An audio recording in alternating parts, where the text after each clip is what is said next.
Hello and welcome to the season's first Get French Football News Preview Show. I'm Eric Devin, and joining me are Nathan Staples and Adam White, back from a long summer of, football.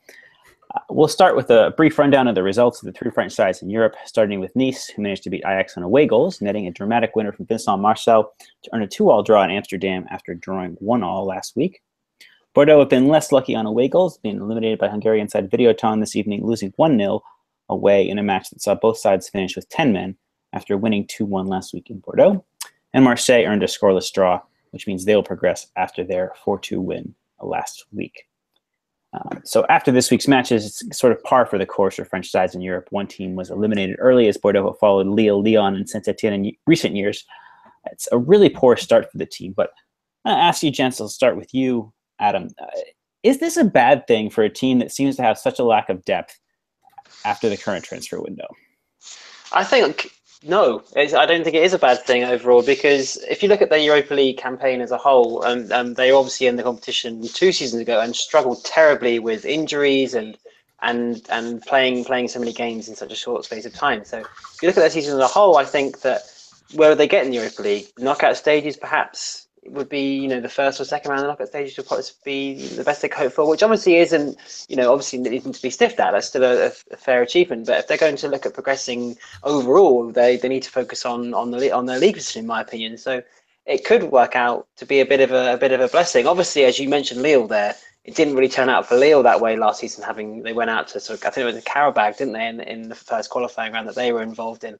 And obviously they had a terrible season. But I think from Bordeaux's point of view, with such a thin squad, as you mentioned, selling Nicolas Pauwel, which I'm sure we'll talk about, and a number of other players, and not really strengthening all that much over the course of the off season, then they would definitely struggle with that sort of quick turnaround between European trips and travelling long distances. And I think actually when they were in the Europa League last time, they travelled the longest ever distance by a European team from Bordeaux to Queiroz, I think, for a qualifier. So they got a raw deal. But I think as their squad develops and as their team develops, playing Europa League football is something that will obviously need to come. But I think it's going to be a sort of a very slow development, because this squad couldn't handle 2 games a week, 3 games a week as it stands.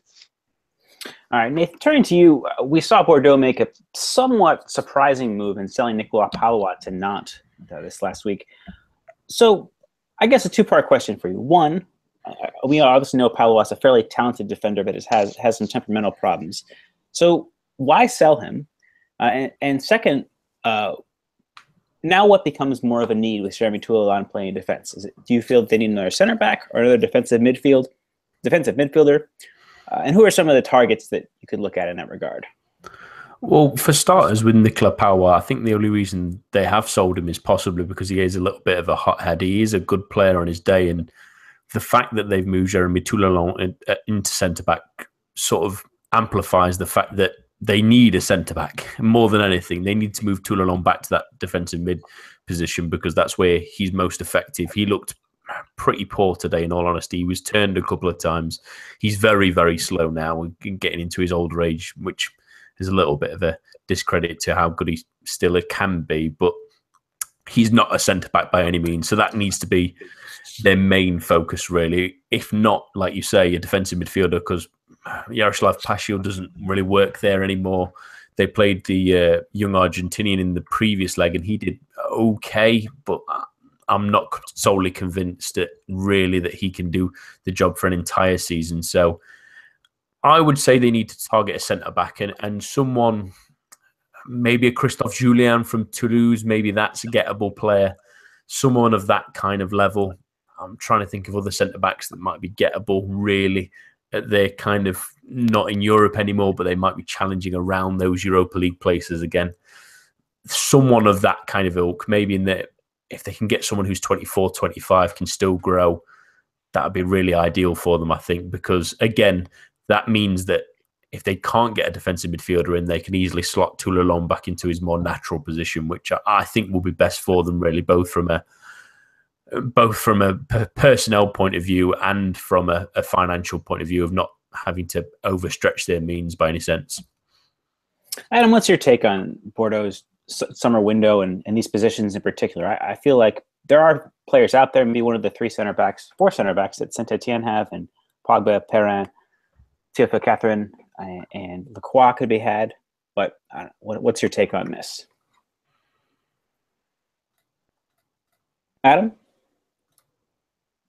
He's got his mic muted. Hello. Sorry, yeah, I'm here. Sorry. Yeah, Nathan's right. I had my mic muted. Yeah, I think that's an interesting point you raised to the Saint Etienne centre backs. I'm not sure any of those players would necessarily strengthen the overall team, but obviously they would add numbers to the squad. I agree with Nathan that Toulon needs to be moved back to the defensive midfield as soon as possible. And oddly, that's kind of a position where they've just, midfield anyway, is one where they strengthened in the last sort of 6 to 9 months with Valentin Vada breaking through, signing Sankari over the winter. Lucas Laraga coming in from Belgium. And I do agree with Nathan as well that Marouane Barry is not the man to necessarily yet anyway fill that defensive midfield role. So I think they kind of need strengthening in a number of areas. You look at their forward line as well. Roland's going to leave. Toure is very difficult to keep fit.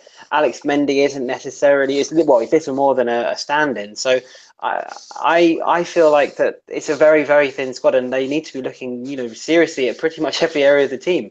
I think one thing that should be really made clear is that this is a terrible, terrible result. The Hungarian league is really quite poor these days, and Videoton especially. I think they've finished second or third in the league, and they, whatever their team, Bordeaux, they should be winning this. They should be winning this tie, hands down. And Hungarian ties have been terrible in Europe in recent years, and to go out to Videoton is a major, major disappointment. So I think they should be worried from both that standpoint and the fact that their squad is rapidly thinning with the sale of Power. So yeah, they need to be. It's been a poor window really by their standards so far, and they need to be looking at both central midfield and central defence for me. All right, let's turn our. Very briefly, I'd like to say that Gaetan Laborde was pretty awful in both games. He came off because of the red card in the second one, but he was very off the pace, worryingly so. I think that's a fairly common theme throughout Bordeaux. They really looked pretty anemic in both legs. Justin Gorbanek needs to get this team up to speed quickly, given the improvements that some teams are likely to make. One of those teams, obviously, that has invested heavily over the summer is Marseille. Scoreless draw today. Again, saw them progress 4-2 on aggregate. So, Nathan, coming to you then, their slow center backs seemed again a problem in the home leg. Patrice Evra was really poor in that leg. We saw him replaced by Thomas Hubichan today.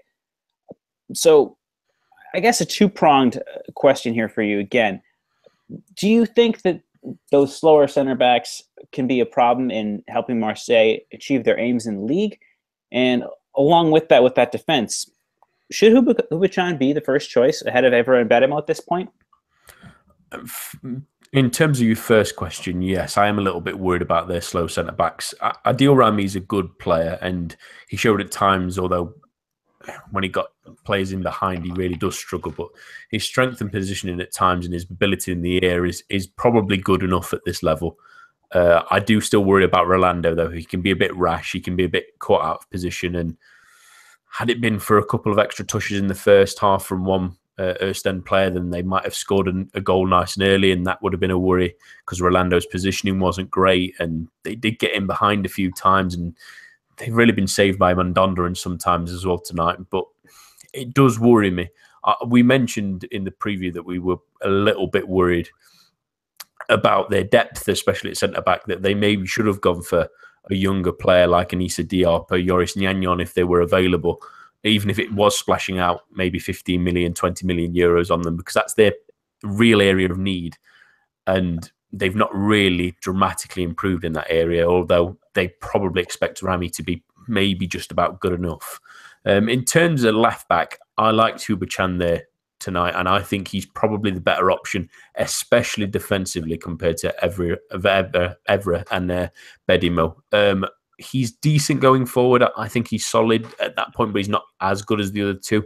But in terms of the fact that they're so weak at the back on occasions, I think that his defensive stability, as well as being able to cover in at centre-back and maybe play a back three if they desperately needed to, is incredibly valuable to the team this season, and possibly starting him over the two might be more important, especially in the bigger games when they face the tougher teams like PSG, Monaco, Lyon.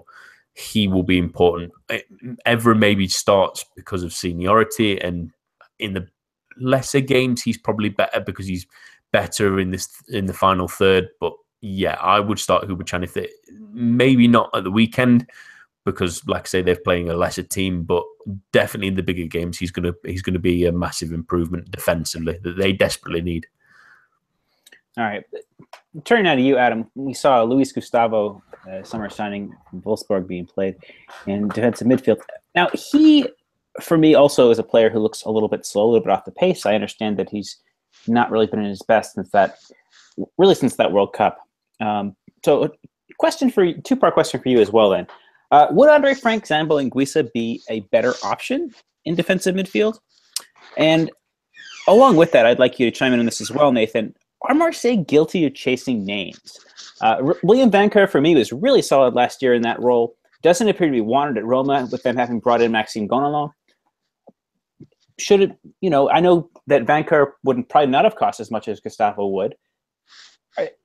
Are Marseille thinking too much about about a marquee signing, if you will, or their credibility, their media popularity over what actually happens on the pitch? Yeah, I can definitely see where you're coming from in that regard, Eric. I think they are a little bit of a retirement home for French internationals at the moment. They're sort of going for the names. It's almost like they're sort of a very, very poor man's PSG. It's a very similar kind of ethos to sign names and to sign big players. Obviously, that has a lot of caveats. We'll talk about Neymar later on, but there's a lot of things to consider when you look at that Marseille team. And I definitely think that perhaps William Vanco might have been a more prudent signing, but Luis Gustavo is the bigger name, and that's sort of what their policy sort of is leaning towards these days. Because you're right, Vanco was good in that position, very quietly so, but he was very good in that area last season and would have overall cost less than Gustavo. And although the one thing I would say about Luis Gustavo is that yes, he is slow, but I think in that position, as we mentioned with Toulon, it's not necessarily a huge hindrance. Obviously, it's great for all your players to be as fast as possible, but it's a position where you can get away with it a little bit better.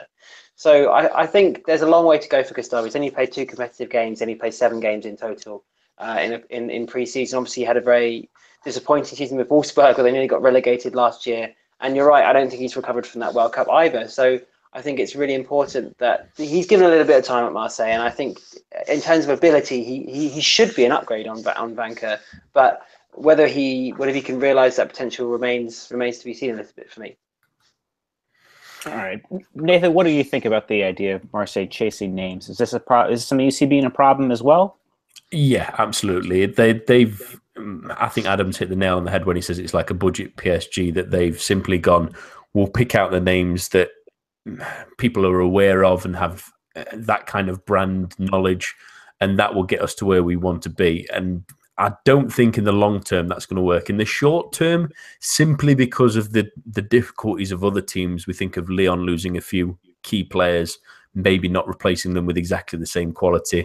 You think of Nice probably not going to be as good as they were last season, despite not losing an enormous amount. But Ricardo Pereira is a pretty big loss. They might just be off that pace.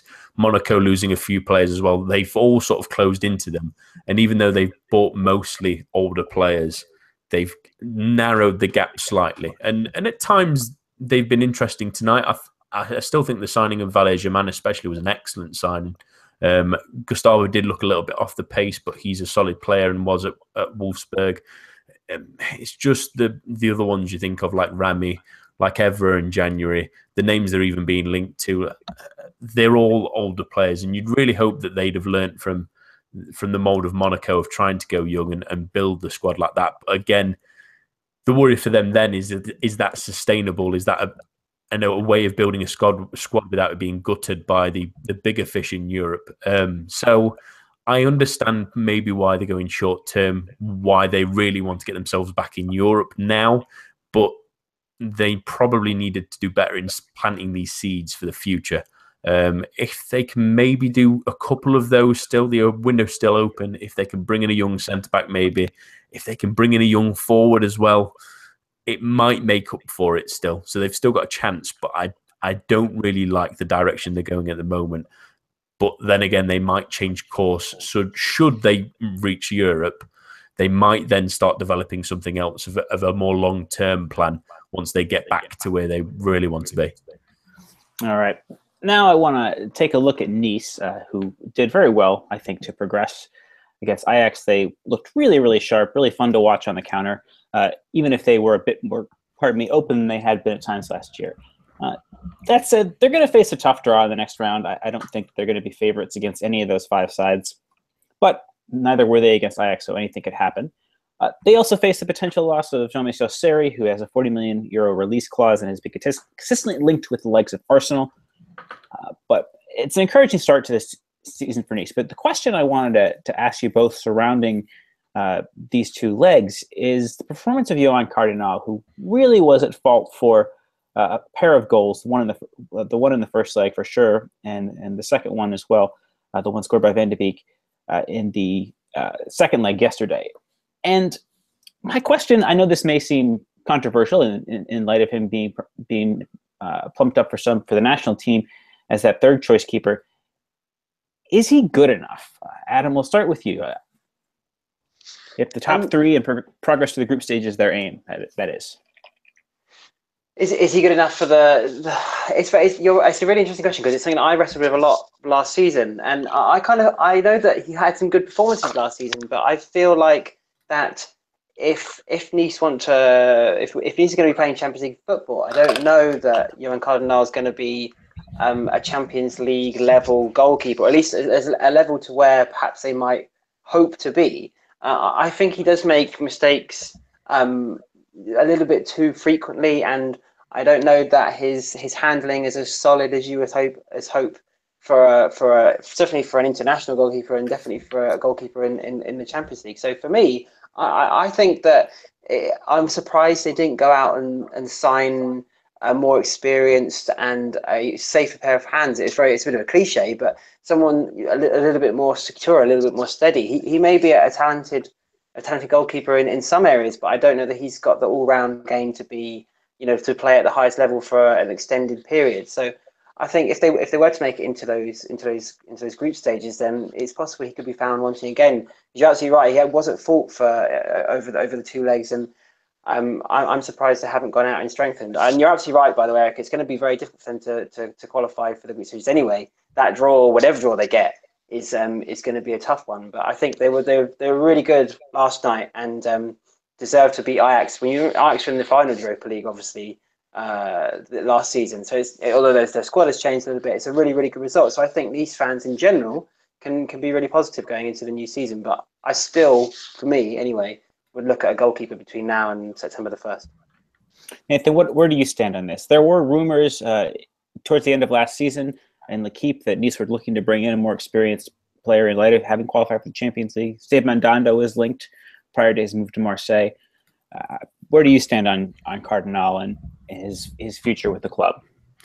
Yeah, he's a bit of a frustration still, isn't he? I mean, the way I always describe him in Stillwell is he does really remind me of Barthez, but he's at that stage where he's making too many of those classic brain farts that the former France international had, where it's now costing his team in games. I mean, it was a really poor one in the first leg.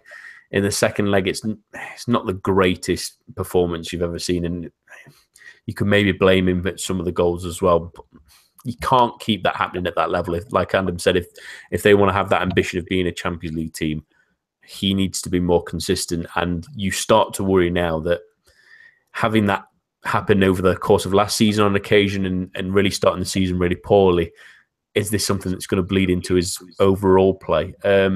If they were looking to bring in an experienced keeper, I'm surprised they didn't try and maybe throw in their ticket into sort of the Benoit Costil sweepstakes, although he's gone to Bordeaux. Maybe that would have been an interesting one, a more experienced keeper, someone a little bit more consistent that still maybe plays with the right kind of style they need. But other than that, can they bring someone in? The goalkeeping market's really difficult, really, in all honesty. Other teams have struggled as well this season. Finding someone that's going to is of that right experience level as well as being of that quality level is probably going to be the difficult part, I think. There's not a name that I can spring to mind. They're either too old, already established at a club good enough for for them, or I'm trying to think. Sirigu? Maybe Sirigu. He's already left, hasn't he? He's joined Torino. Torino, yeah, so but he may be an option. Yeah, I'm also thinking maybe Arsenal goalkeeper, Champions League goalkeeper last season. Doesn't he? No, not no. He's gone to Juventus. Ospina, that's what I'm thinking. Was it Nice before? Yeah, maybe someone even like that. I've always quite liked Ospina, to be fair, and maybe someone of that quality level. Maybe, yeah, they maybe needed to get in these sweepstakes earlier if they wanted a goalkeeper. Really, I don't really see anyone on the market now to go out and get. So they might really be stuck with him. But the hope is that he can really cut out some of these very, very stupid mistakes that seem to keep cropping up. But I think the ship might have passed already, even though there's still a month left of the window. I'm not sure if there's someone out there of good enough for quality for Nice to go out and get. All right. One more question on Nice before we turn to our discussion of Neymar. We've seen players break through in a really impressive way from the academy in recent seasons. Vincent Cosiello, Malang Sarr. Cardinal, I mean, I know he has his foibles, but I think he's still impressed to some degree. I wanted each of you to throw out a name, Adam, you first, who you might like to talk about as being that player this season. And it doesn't have to be necessarily an academy product. Nice have brought in a lot of younger players in the recent past. Is there someone you really look is really making a name for themselves in the upcoming season for Les Aiglons? For Nice specifically? Yes.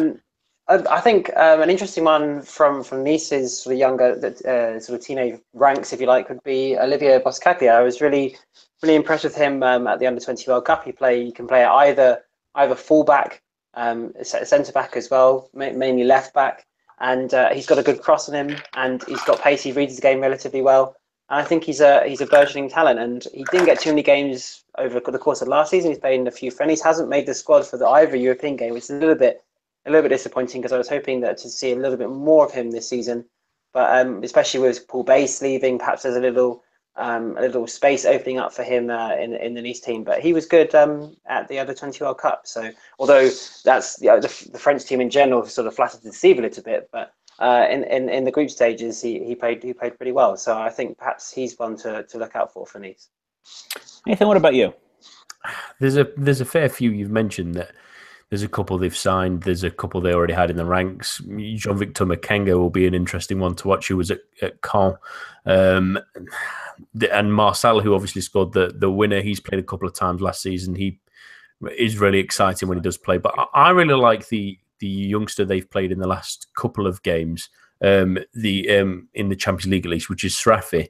He didn't play too much last season, but I really like his little bits of movement, his little bit of link-up play. He seems to add a little bit of verve, a little bit of quickness in that sort of more central area in behind whoever's playing a striker, whether that be Balotelli or Player. It was probably more apparent in the second leg, at least in the first 15 minutes where Nice were really on top. But I like him a lot. I'm looking forward to, from the signs of him playing the first two games, it looks like Favre is going to trust him in playing quite a few minutes this season, which is really exciting for him. And he does nice little build-up plays. He can clearly play on the wings if needs be either as well. But yeah, I'm really excited by him. He's been probably one of the brightest spots of the two legs, even though overall they've been middle to good, maybe I would say. Like, they've relied a little bit maybe too much on a bit of excellence from Seri in both of them. But yeah, I'm really excited by him. I think he could be a really interesting player, especially with Belhanda gone. He might be a really important player for them this season. I definitely agree with that. I really like the look of Sraffi myself as well. And then briefly, just to conclude this, who would you like to see, Adam, you first, who would you like to see Nice play? And are any of the bigger names, say Sevilla, Napoli, and Liverpool, looking a little bit weak? So they would. It's an interesting question because I think first of all the real sort of ace for Nice in this next round would be Lucien Favre. We all did talk about him on the pod last season about being one hell of a signing and a really underrated managerial signing in Europe, sort of wider European terms, and his sort of nous and his experience and his ability to sort of grind out results from sort of unexpected in unexpected ways with sort of very nuanced tactical tweets that he did, especially after Christmas when Nice weren't playing so well in Ligue last year, would be a real asset for Nice going into this round. But I still don't think that they're gonna have much of they won't be too confident anyway going in against Liverpool, Sevilla, or Napoli. I think those three teams are going to be very, very difficult to overcome. So I think if they were to draw CSK or Sporting, I would honestly fancy them though. I think those two sides are definitely very beatable, and the way that Nice played last night and the way that they've played over the last whole sort of 18 months perhaps, that that they've proven that they've got the ability and they've got the togetherness to win those close games against bigger sides. They were fantastic against PSG in both games last season in the league. So I really think that they've got a shot of making the Champions League group stages. But as with all of these this stage of season in both competitions, it depends a little bit on the draw. But I fancy them against CSK or Sporting, so hopefully they'll get one of those two sides. Nathan, what's your take on the playoff round opponents? We'll have that draw tomorrow from noon European. Yeah, agreed. You would take CSK or Sporting, any of the other ones really, especially Liverpool and Napoli. If they play that defence where Le Marchand and Sarr at left back, they were both pretty awful at times last night. I would really fear a hammering from those kind of attacking players. That it will give Favre nightmares if he gets one of those two sides. But yeah, if they get the Russians or the Portuguese side, I fancy them maybe to just sneak it in. All right. So turning now to the topic of the day in French football, that is obviously the signing of Neymar, who has moved from Barcelona to Paris Saint-Germain for a 222 million euro release clause. The entire deal is rumored to cost PSG upwards of 400 million euro, including the player's contract, agent payments, and the like. So we did mention this briefly on the preview show on Monday, but Adam, neither you nor you, Nathan, had much of an opportunity to express yourself on this. So Adam, I want to come to you first. What's your overall take on this move? Is this the right move for PSG? Is this the kind of player you can't refuse? Should the money have been better invested being spread around the squad? All very interesting questions, and I think that from PSG's point of view, this is a great signing, and I know that the money involved is astronomical. But when you look at Paris Saint-Germain's squad and the way they've gone about signing players previously, they've signed, on occasion anyway, players from the level below of the very, very top players. I've talked about signing a top 5 player, and Neymar's definitely a top 5 player, probably a top 3 player quite easily behind Messi and Ronaldo. And the way that PSG, if they're going to continue their ethos of that sort of Galacticos sort of policy, is that they'd have to is to escalate, and they had to sign bigger.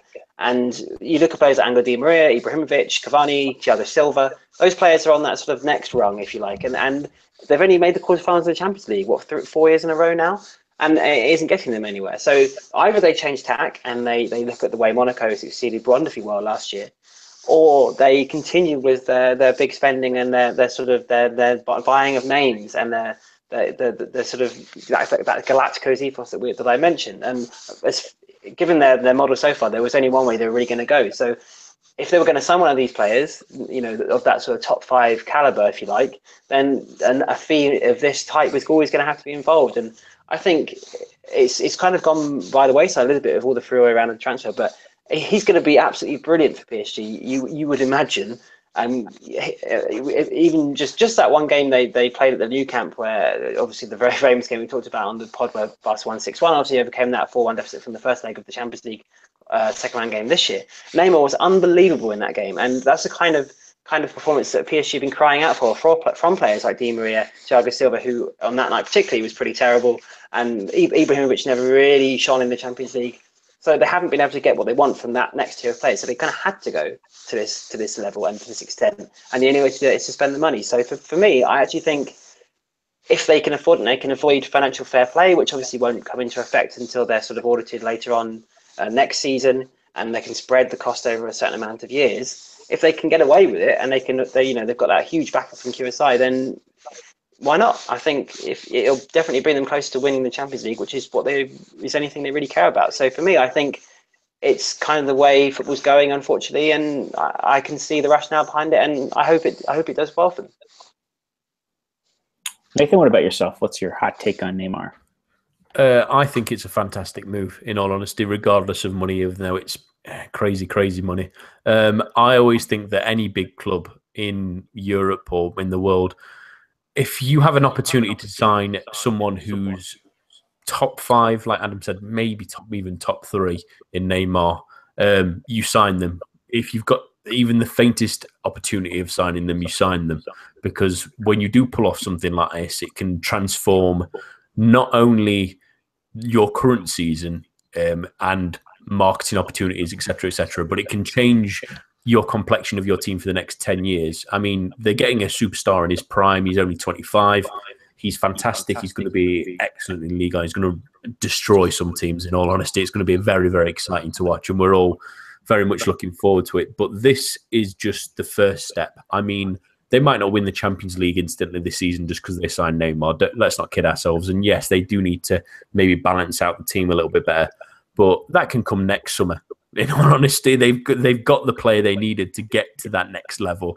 If they can then balance out the squad next season, they have to not only be potential challengers for the Champions League, but they might even be favourites if they spend it rightly. That's how much difference this kind of player can make. And in all honesty, I think it's superb. It's great for the league. There'll be more eyes on Ligue 1 for it. It was hilarious laughing at the La Liga chiefs moaning and throwing the toys out the pram for as long as possible, but it's got through the door. It's one of the best signings of the last decade, and we're going to really, really enjoy watching him light up Liga. All right. Turning our attention now to previews, we're just going to look at 2 matches this match day 1. And Adam, I want to come to you first. We're going to look at Monaco-Toulouse, which is tomorrow. In terms of transfer policy, we did speak about Toulouse a little bit. They look like they're set to play a 4-4-2 with Vinny Delors and Yaya Sanogo up top, Corentin Jean and Jimmy Durmaz on the wings. Are Toulouse missing a trick by not having signed a creative midfielder?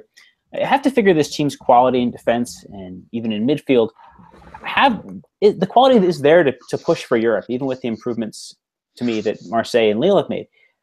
Have they made a mistake in perhaps sort of wasting a season of the likes of Lafont, Julien, and Diop? Perhaps. I think it's an interesting point you make about the creative midfielder. Oscar Trejo was really, really good for them last season, and he was, before Depraz took over, he was sort of in and out of the side, and perhaps didn't really show his best form under Domi Arabadji either, but Depraz really got the best out of him, and they haven't really gone about replacing him. So I think for now, that's definitely a little bit of a hole in their side, but the signing of, it's a different type of signing, but the signing of Yannick Cahuzac's definitely an interesting one.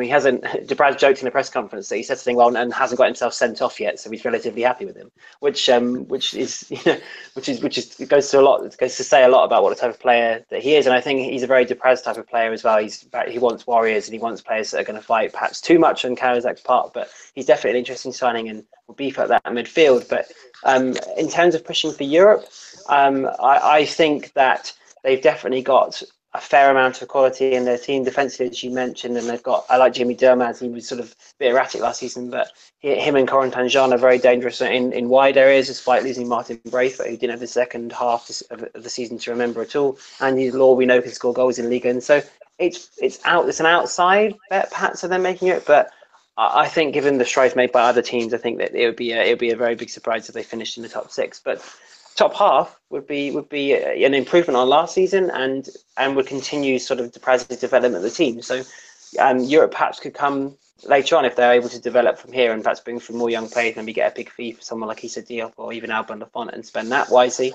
But this season, I think top half would be a good result for Toulouse. But an interesting side, and I've not sort of hidden my love for Depraz or Toulouse on the pod. So hopefully, I'd love to see them push for Europe, but maybe one step too far this season for now. But they've got potential. All right, Nathan, turning to you in Monaco. Djibril Sidibe is a doubt for this match after having suffered knee injury in the Trophée des Champions. The question for you then, Monaco have had what I think is a promising window, signing the likes of Congolo and Yuri Tillmans, younger players who continue along that model of having resale value. But my question for you, though, is is depth going to be a potential concern? Monaco, let's face it, we're really lucky with injuries last year. Falcao missed a handful of matches, and City B missed a few towards the end of the season. But in general, most of Monaco's players were able to answer the bell for every match. Do you think that they've done enough in terms of depth once they start balancing the Champions League to not suffer too much of a drop-off in their performance? Not quite, unless some of these young players really step up to the mark that they've brought in. If they do, then they might just have enough. But you did make an excellent point that they were really lucky with injuries. And a lot of times, in all honesty, you look around leagues in Europe, if a team can stay injury-free and are good, then it does really help them, especially in a title hunt. A lot of teams that win the league don't have major injuries throughout the season, really. So that's a really good point. But I do worry about their depth, really. I think, at least for the weekend with Sidibe out, it's not too bad because we all love Almami Toure, and they'll probably play Congolo at left back anyway. So that's not too much of a worry. But yes, if they lost someone key to injury, if they do remain like, especially Fabinho, especially Kylian Mbappe, especially Kamil Glik as well, although Congolo can cover at centre-back if needs be.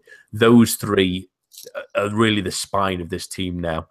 Even you might include Yuri Tielemans in there sooner rather than later, given his performance on Saturday. He was excellent. But yeah, that's the real worry, because not necessarily because of depth. Yes, they could have bought more players to go behind those three, but at the same time, they're all three exceptional players that are difficult for any team to replace. Kamil Glik's a great leader. He's so strong and really positions himself well, and he makes players around him like Jameson step up to that next level, because he was fun. He's got much, much better since last season, really. Since the start of last season anyway. Fabinho does so much work that it makes everyone around him job a little bit easier, from fullbacks to Tielemans to even wingers. And obviously, we don't need to tell you how good Mbappe is and how he can really transform games, because he can just score so easily. It seems like it's just how things naturally come to him. But yeah, you do worry a little bit about depth. But if those three can stay fit, if some of the other players don't around them, maybe a Lamar as well, because he's very good when he's on song, and I mentioned Jameson already as well. If those five especially can stay fit, I think they'll just be fine. It's if there's a key injury to one of those few players, they're really, really going to feel the impact of it. All right, what would be your score prediction then? I'm going to go 3-0 to Monaco. Okay, Adam? 2-1 Monaco. All right, I'll go for 2-0. And then our second match of the podcast is going to be Lyon-Strasbourg. Adam, Nabil Fekir has been named captain. Somewhat of a surprise given his petulance and seemingly being out of shape for much of last season. Has he shown enough in preseason for you to merit it? And is this something that you think he could use as a springboard to get back to the level he was in 2014-15? You would hope so. I think it's a bizarre decision. I am very surprised. Obviously, they've had a lot of changes at the club with Tolisso and Lacazette leaving, which is obviously a huge gap to fill in their squad. But Fekir was, after that brilliant season when they challenged for the title, him and Lacazette really broke through. Last half of last season, obviously had that horrible knee injury, but he was in and out of the team, and when he did play, he was very average to pretty poor in some cases. So I'm honestly very surprised to see him named captain going forward. If it's a springboard for him to recapture his previous form, I think everybody in Ligue, who watches Ligue regularly, would hope that that's the case. But I don't know that he's shown enough in preseason to warrant the captaincy. It's a very interesting something. I'd love to get your take on this, Eric, as a Lyon fan. Is he who you would have chosen to be captain given the departures?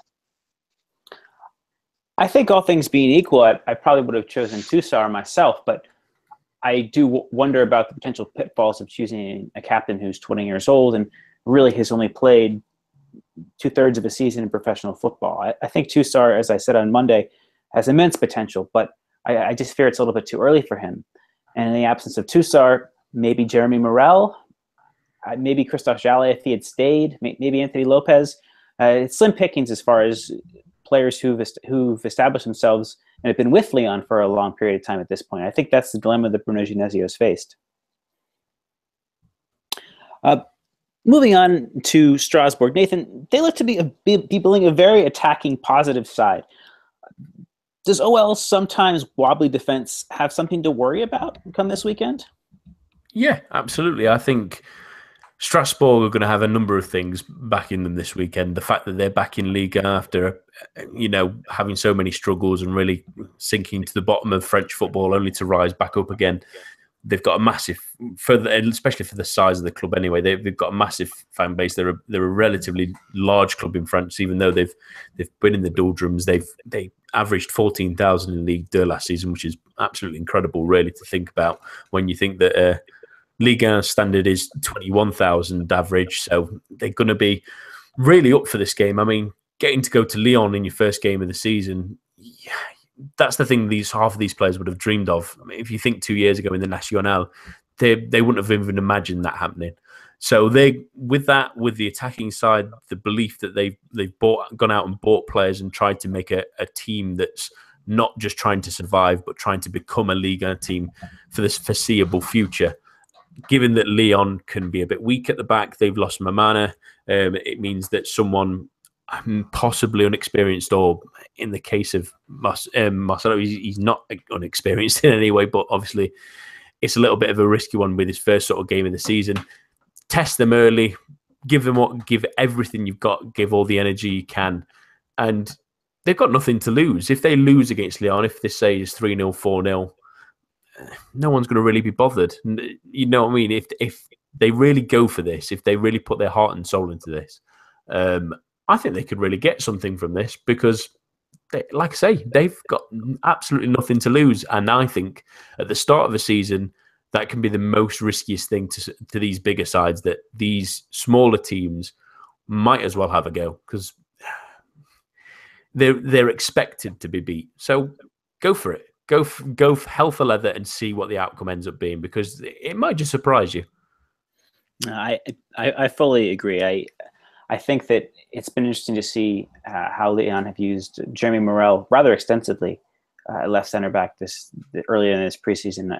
I wonder if there's some underlying issue behind Mukhtar Diakabi, whether it's physical or perhaps a little bit of aggression on his part. There's certainly talent in Lyon's central defensive ranks. I really like the signing of Marcelo at right center back, but I don't think that they by any means resolved the questions that plagued them throughout last season. And without Lacazette to rely on, this could be a trying season for the Rhone club. Predictions, Adam, come to you first.